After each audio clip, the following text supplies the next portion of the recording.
सी programming lecture series के lecture 1 के part 2 में आज हम जानेंगे कंप्यूटर आर्किटेक्चर के बारे में कि basically computer architecture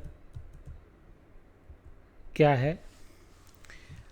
the computer system comprises of 3 major units, यानी कि किसी भी कंप्यूटर सिस्टम को 3 मेजर यूनिट्स में डिवाइड किया गया है। पहली यूनिट उसकी कहलाती है इनपुट यूनिट, दूसरी है सेंट्रल प्रोसेसिंग यूनिट और तीसरी यूनिट कहलाती है output unit. Further central processing unit को 3 पार्ट्स में डिवाइड किया गया है। पहला पार्ट उसका कहलाता है अर्थमेटिक लॉजिक यूनिट, दूसरा पार्ट है मेमोरी यूनिट और थर्ड और लास्ट पार्ट है कंट्रोल यूनिट। अब इन सभी इंडिविजुअल पार्ट के बारे में और इसके ब्लॉक डायग्राम की मदद से हम समझेंगे कि पार्ट की फंक्शनलिटी क्या क्या है। ये ब्लॉक डायग्राम है कंप्यूटर आर्किटेक्चर का। इसको 3 पार्ट में डिवाइड किया गया है। पहला पार्ट इसका इनपुट यूनिट है, बीच वाला पार्ट जो दिखाई दे रहा है जिसमें अर्थमेटिक लॉजिक यूनिट है, कंट्रोल यूनिट है, मेमोरी यूनिट है और इसी से अटैच्ड एक पार्ट है सेकेंडरी स्टोरेज और थर्ड पार्ट इसका है आउटपुट पार्ट। तो ये ब्लॉक डायग्राम की मदद से समझाया गया है कि कैसे 3 पार्ट में हमारे कंप्यूटर का आर्किटेक्चर को डिवाइड किया गया है। अब पहला पार्ट जो इनपुट यूनिट है वो बेसिकली रिलेटेड है डायरेक्टली इनपुट डिवाइसेस से। किसी भी डेटा को या इन्फॉर्मेशन को अगर हम सिस्टम में इनपुट करना चाहते हैं तो उसके लिए हम इनपुट डिवाइसेस का इस्तेमाल करते हैं। एग्जाम्पल के तौर पे यहाँ पर 3-4 इनपुट डिवाइसेस के नाम दिए गए हैं, जैसे कीबोर्ड हम यूज़ करते हैं, माउस हम यूज़ करते हैं, स्कैनर हम यूज़ कर सकते हैं इंफॉर्मेशन या डेटा को इनपुट करने के लिए सिस्टम में, कैमरा हम यूज़ कर सकते हैं, ऐसी माइक या जॉयस्टिक को हम as a input devices use करते हैं डेटा या इन्फॉर्मेशन को सिस्टम में या कंप्यूटर में स्टोर कराने के लिए या भेजने के लिए। जो इसका थर्ड पार्ट है वो है आउटपुट पार्ट, जैसा कि कंप्यूटर आर्किटेक्चर में ब्लॉक डायग्राम में दिखाया है। थर्ड पार्ट है इसका आउटपुट यूनिट और output unit basically directly related है आउटपुट डिवाइसेस से, कि प्रोसेसिंग के बाद जो भी डेटा और इन्फॉर्मेशन या रिज़ल्ट प्रोड्यूस होता है उसको यूज़र तक पहुंचाने के लिए जो डिवाइसेस यूज़ करते हैं वो आउटपुट डिवाइसेस कहलाते हैं। जैसे मॉनिटर है कि उसकी स्क्रीन पर हम प्रोसेसिंग के बाद जो भी डेटा प्रोड्यूस होता है उसको देख सकते हैं। प्रिंटर है, प्रिंटर की मदद से प्रिंट आउट ले सकते हैं। स्पीकर है, हम साउंड को सुन सकते हैं, जो भी सिस्टम हमें प्रोसेस करके साउंड देता है उसको सुना जा सकता है। तो ये इनपुट यूनिट से रिलेटेड डिवाइसेस के बारे में और आउटपुट यूनिट से रिलेटेड डिवाइसेस के बारे में इंट्रोडक्टरी पार्ट है केवल। अब मेजर पोर्शन जो है इसका वो है इसका सेंट्रल पार्ट। उसको फर्दर 3 कैटेगरी में डिवाइड किया गया है। फर्स्ट पार्ट है इसका arithmetic logic unit, second part है कंट्रोल यूनिट और थर्ड और लास्ट पार्ट है मेन मेमोरी।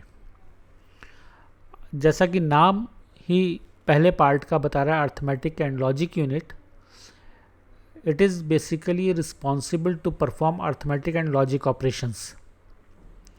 जो अर्थमेटिक एंड लॉजिक यूनिट है उसकी रिस्पॉन्सिबिलिटी होती है कि वो अर्थमेटिक और लॉजिक ऑपरेशंस हमें परफॉर्म करके दे।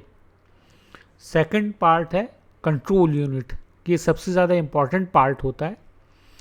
इसके बारे में दिया गया है the control unit is one of the major component of the central processing unit. The control unit receives input information and converts to control signals to tell arithmetic logic unit ALU, memory and input output devices that how to respond to the instruction that have been sent to the processor. इसका मतलब है control unit जो input devices से हमें information receive होती है, उन सारे इंस्ट्रक्शंस को कंट्रोल सिग्नल्स में कन्वर्ट करता है और सेंट्रल प्रोसेसिंग यूनिट के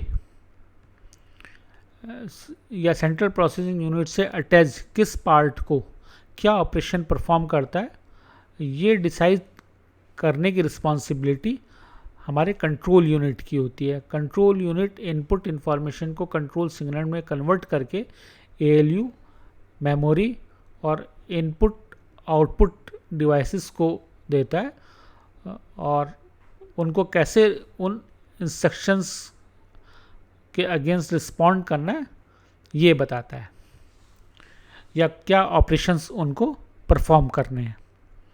थर्ड पार्ट है हमारा मेन मेमोरी, जिसे रैंडम एक्सेस मेमोरी भी कहते हैं. It stores applications for the central processing unit, यानी कि जो भी एप्लीकेशन हम एग्जीक्यूशन के लिए ले जाते हैं, सबसे पहले वो हमारी प्रोसेसिंग से पहले वो मेन मेमोरी में हमारे जाती है. मेन मेमोरी ही सेंट्रल प्रोसेसिंग यूनिट को फर्दर उसको प्रोसेसिंग के लिए देती है. अब हमारे पूरे सिस्टम में जो मेमोरी है उसको 3 डिफरेंट यूनिट्स या कैटेगरीज में डिवाइड किया गया है. पहली कैटेगरी जैसा कि हम ऑलरेडी जान चुके हैं, RAM, that is called random access memory, also called read write memory, और ये टेम्परेरी मेमोरी स्टोरेज होती है, या इसको वोलेटाइल मेमोरी भी कहते हैं.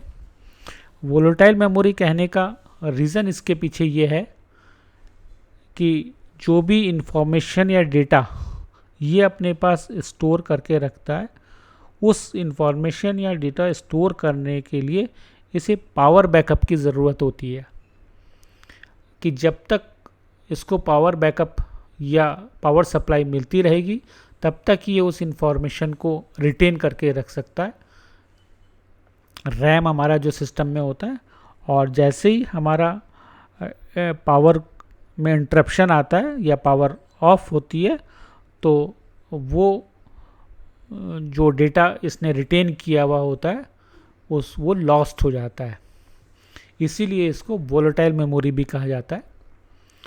दूसरा कैटेगरी है मेमोरी में, दूसरी कैटेगरी मेमोरी की है वो रोम है, read only memory. Read only memory basically जैसा इसका नाम ही है, फर्दर इसमें एक बार डेटा को राइट करने के बाद मॉडिफाई नहीं किया जा सकता, केवल रीडेबल मेमोरी होती है. It means we can read from the memory and the data which have already been stored in this type of memory. ये बेसिकली मैन्युफैक्चरिंग के टाइम इसमें डेटा को राइट किया जाता है, और फर्दर जो डेटा राइट कर दिया जाता है उसको आप मॉडिफाई या हम मॉडिफाई नहीं कर सकते हैं. जो थर्ड कैटेगरी है उसको हम कहते हैं सेकेंडरी मेमोरी या ऑक्सिलरी मेमोरी, और जो हमने ऊपर मेन मेमोरी अभी जानी थी उसको प्राइमरी मेमोरी भी कहते हैं. तो सेकेंडरी या auxiliary memory basically permanent storage devices से रिलेटेड है.